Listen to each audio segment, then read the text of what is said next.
Public opinion, taking the pulse of the people. Public opinion is very important for governments. When the public turn against a government, it can lead to its overthrow and civil unrest in the country. Democracy and public opinion go hand in hand. What is public opinion? It is defined as the distribution of individual preferences for our evaluations of a given issue, candidate, or institution within a specific population as measured by public opinion surveys. And the definition of distribution is the proportion of the population that holds a particular opinion compared to people who have opposing opinions or no opinion at all. The most accurate way to study public opinion is through systematic measurement in polls and surveys. In a public opinion poll, a relatively small number of people can accurately represent the opinions of a larger population by using random sampling. Random sampling is defined as every individual in the group has a known and equal chance of being selected.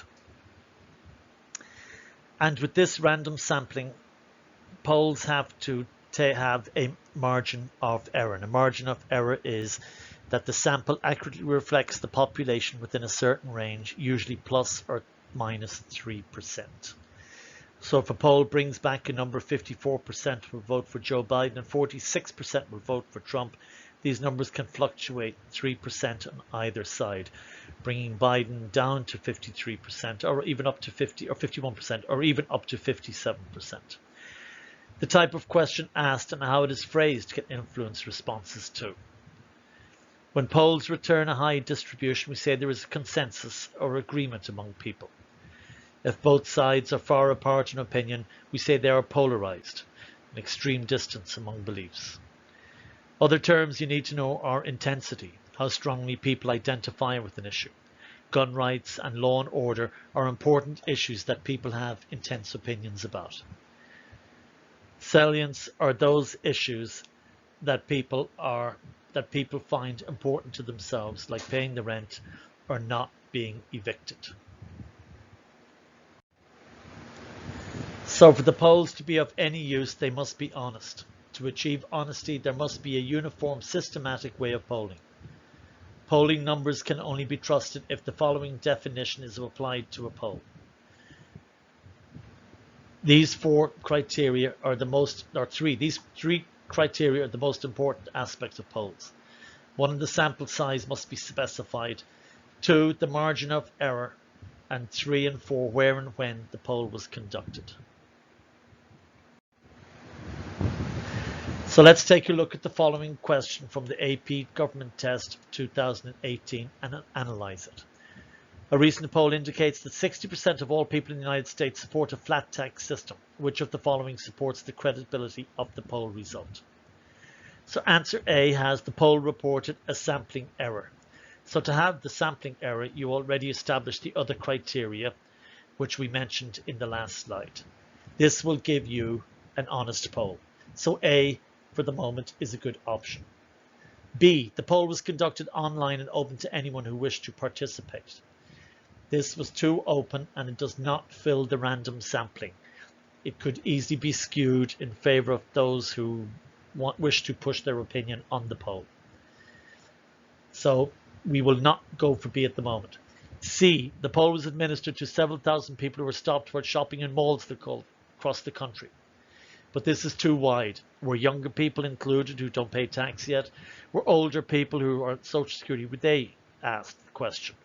It means the poll was too wide and it is not within the uniform, systematic way that polls should be conducted.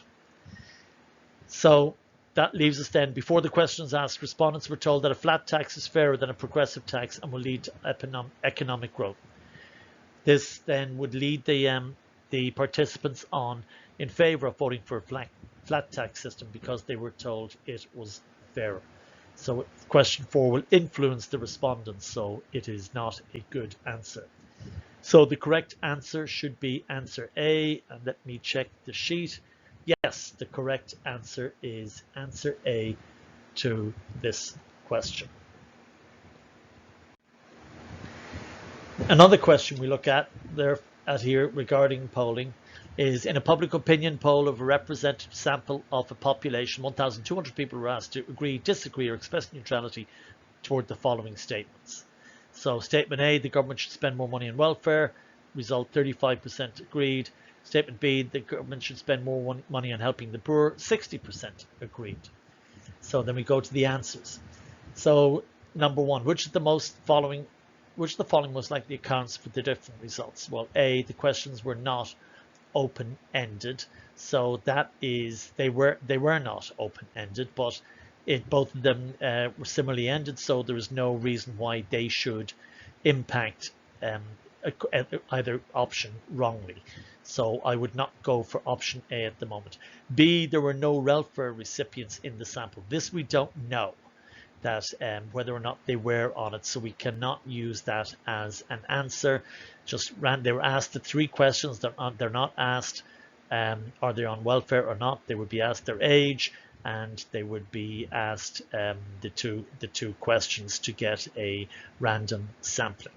And C, the sample size was not large enough to be reliable. The sample size is more than large enough. There's 1,200 people, so C would not be a good answer to the question. And D, the questions contained a difference in wording. I would go for D because you have welfare and poor are the two differing words in the statements. So the government should spend more on welfare gets a more negative response from the people. Only 35% agreed, whereas the government spending more helping the poor, which is more altruistic, so it got a more positive response. 60% of respondents agreed. So I would put down D as the correct answer. The questions contained a difference in wording. Let me check the answers. And yes, indeed, D is the correct answer. This phenomenon was also found wording with Obamacare, which was known officially as the Affordable Health Care Act. So affordable health care is something that everyone would appeal to, but the Republicans deliberately called it Obamacare, so knowing that Republican voters would be automatically against it. Notice whenever Trump talks about health care, he never talks about the Affordable Health Care Act. He always talks about Obamacare. Here we have the results of the two polls. The one on the left is from the 2012 election between Obama and Romney. The one on the right between Trump and Clinton. And both polls actually came out pretty good. Obama did win by about 2.5–3%, and they had him here either level or ahead. So with your factor, your 3% factor, you have your they were pretty close. Likewise, the Trump-Clinton did actually win the popular vote. So really, polls are only good when talking about the popular vote, who will win what state. It does not look at the overall electoral college result. So although Clinton was ahead in the polls and did win the popular vote, she did not win the election. The Obama-Romney poll is pretty accurate and was right on the money. So we're just going to look at an article here now, just to finish out the course. Lots we didn't cover, but in your studies in your class, I'm sure you'll touch upon stuff. But I hope you have a good foundation for the course. Let's have a look at this essay, and I will just flick through it. You will need to pause your video to read the essay, and we'll have a look at the questions at the end.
So please answer these questions from 1 to 6 in the appropriate spot, the short answers on your Google answer sheet. And I don't think it's just short answers and whatever, the overall message of the essay was just to get you in the habit of reading political articles. And coming up to the election now, there'll be more and more available, so please avail yourself of these. And this is a text I would recommend either for your AP class, and then if you do government first year college. It's available on Amazon, $16 or less. I've seen some for $12. Do not rent it. Do not get an expensive one. This is the 2010 version, I think, but it's fine. 2012 version will more than do you. And thank you to all who participated in the course. Very, very difficult time, very, very difficult circumstances, but to commit yourself to doing not an easy course. I'll give you a lot of credit, as I've always done in the classroom setting. Which brings us now to the end. And once again, thank you very much. This ends our lecture for today. Please put the answers in a Google sheet. Thank you.